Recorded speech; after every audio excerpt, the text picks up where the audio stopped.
একজন প্রবাসীর ভাগ্য কত ভালো ভাবা যায়।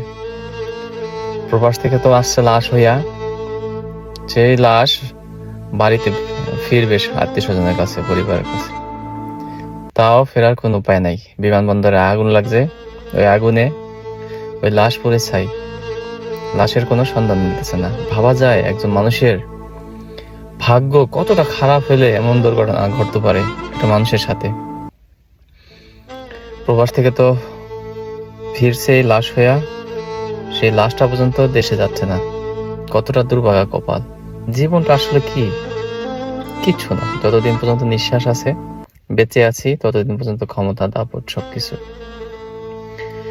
নিঃশ্বাসটা ফুরাই যাক, আপনি আমি কিচ্ছু না। হোক সে ধনী গরিব রাজা প্রজা।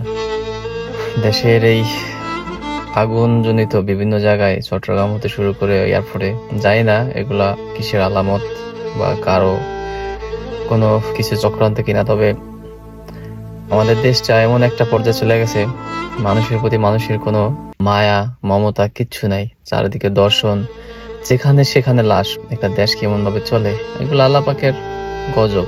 গজব ছাড়া আর কিছুই না।